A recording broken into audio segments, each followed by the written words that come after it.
Mr. Holman made a specific request from the city in order to work with you in this crisis? His desire is clearly, again, what my target area is. And what I've learned also from sitting down with him and a representative from the Biden administration that was there in the meeting as well, we have 500,000 children who had sponsors in this country that we can't find. We can't find them. We don't know if they're doing child labor. We don't know if they're doing sex crimes. We don't know if they're being exploited. 500,000 children. There's a level of hypocrisy that everyone that states they want to protect everyone but innocent individuals who are victims of crimes and children. I want to support and protect children and innocent people that are victims of crime. And those who don't understand that, it's not up to me to try to convince them. I know what my job is, my goal is, and I was clear of that while running and when I became mayor. Safety means everything to me. 500,000 children, we don't know where they are right now in this country. 500,000 children are missing, and nobody has been talking about it for the last 6 months. Democrat Mayor Eric Adams says he got the information from Tom Homan and an anonymous source from the Biden's administration. But that means nothing was ever said from the Biden's administration, who had direct awareness as hundreds of thousands of children went missing. Democrats held the White House, the CIA, the FBI, the DOJ, and criminal courts across the country while these children were going missing. I have never heard about any 1,000 children that went missing across the Democrat presidency until this. It is inconceivable that 4 years and 6 months could pass without a word. So what I take is that it was only mentioned because it had to be. Thank you, Tom Homan. The common argument against this is that they simply missed a court date, so they're not missing, they're at home. But Democrat Mayor Adams just said that we don't know that they aren't victims of crimes against humanity. That confirms that we know nothing about their well-being nor their whereabouts to find out. So why have they said nothing since the first 1,000 missing children? Democrat Mayor Adams' anonymous source in the Biden administration should know. Now let's break it down. Who was the border czar in charge? Kamala Harris. So how did MS-13, Tren de Aragua, Los Diablos, and God knows who else get across a border wall? Harris knows. Harris knows about the open border wall welding, which created a superhighway of drug smuggling. So Harris knows that her border politics imported enough fentanyl to kill every man, woman, and child in Long Island, while garnering millions from fentanyl drug lords found in California and at the border.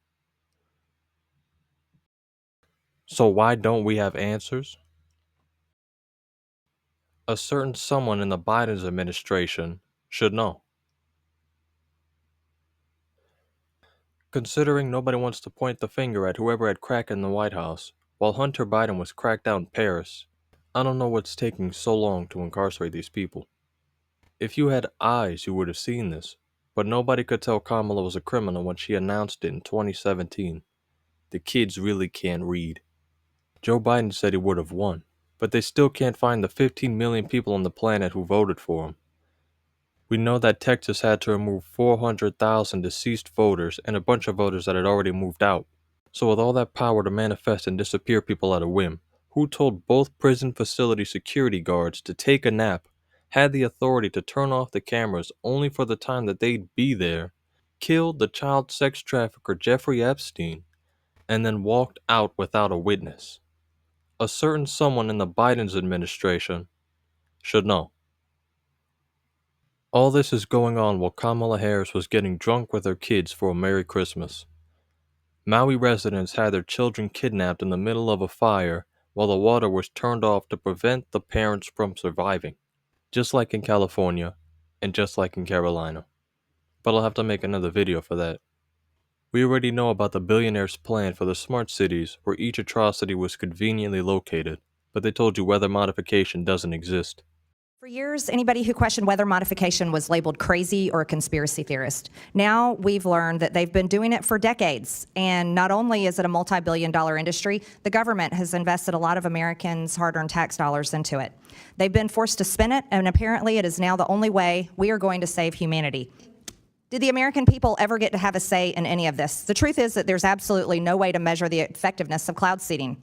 But something else that needs to be known is the American people deserve to know that there is very little rules and regulations over this. These companies that perform cloud seeding and other types of geoengineering projects have to fill out forms from NOAA, and they have to list what agents they're using. And there is a category that simply says other, and they don't have to even fill out what other means. And I think that's extremely concerning. 4 years, and the number is 500,000.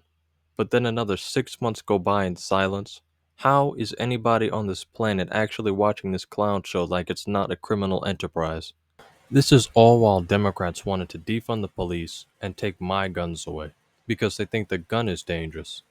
All while human traffickers turned American apartments into drug houses. One tour through the nonsense and anyone can see how bad it is, but that should be obvious. They raise every flag but America's as our streets burn in flames. Armed human traffickers, or coyotes from Mexico, were outside the border, peddling people at a minimum price of $2,000 a person. So each immigrant paid the price to not get shot on the way to an open door, then was escorted by Kamala Harris' socialist agenda into hotels and shelters across the country. Nothing for our homeless, or God forbid the veterans. Now Nicaragua is up 517 arrests because Democrats are not counting. Human trafficking terrorist gangs took over the shelters and hotels they were assigned, having American children trafficked into sex slavery or join their gangs to do illegal labor for them. So the children are becoming victims or terrorists while Democrat teachers tell them their every thought and emotion is valid. Abrego Garcia beat his wife and was outed as a gang member by her as she feared for the safety of her child. But Democrats did everything in their power to placate and pander to blatant terrorism. The emotional arguments hold no weight as it actively stands on lies and propaganda. But then Democrats demanded a whole plane of terrorists to be flown back, to have due process for people they never gave due process for entry. The audacity of the Democratic clown show is profound, but people will choose what they believe is true, as you cannot choose to know. So we're at a point where 139,000 illegal immigrants have been deported so far, while the poison still needs to be uprooted from the bottom up. Meanwhile, Democrats are seriously offering criminal terrorists and human traffickers homes across the country, flying out of the country to see them in prison so they can have a life before the American homeless or veterans get a dime. This started because of the idea that the border was open for travel, but that came from a top-down holistic perspective of a misunderstood philosophy. This is why immigrants found themselves going homeless once they got here, trying to use Americans' constitutional rights to defend themselves against America's laws. There were less beds than we have illegal aliens, but Democrats counted over 300 illegals in New York before considering one American. Now with there being direct proof that Tim Walz is hiring shooters to assassinate Donald Trump now for a third time, Americans should be waking up to who the terrorists really are.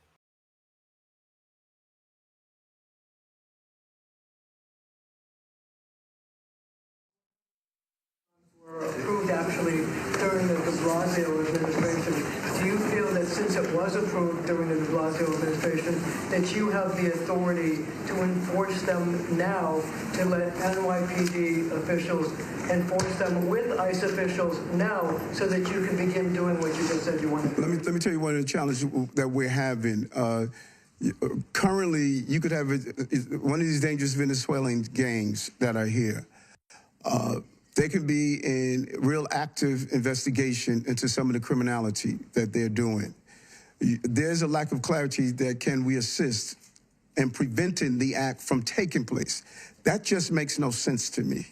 And I don't know why we want to ignore the fact that there is, from some of these dangerous Ecuadorian gangs we saw on Long Island, the dangerous gangs that we saw coming from other regions, we have an obligation and responsibility to keep people safe in this city. And all law enforcement should play a role in that. All law enforcement. And we should not handcuff law enforcement for carrying out that job. And I think that this entire narrative has been hijacked. There's a great level of distortion. People are trying to push their own agenda. I have one agenda. I've never lied about the agenda. I've never been, slick about my agenda. Keeping New Yorkers safe. And it doesn't matter if they are documented or undocumented, because some of the criminal aspects in this city are preying on migrants, asylum seekers, and undocumented, and so many levels. And this is not about protecting just certain parts. Everybody, everyone in this city should be protected and should not be the victims of violent crimes. And that was a conversation I had with the border czar. We shared that same belief, and we're going to pursue that same belief. And I'm looking forward to that pursuit. Thank you.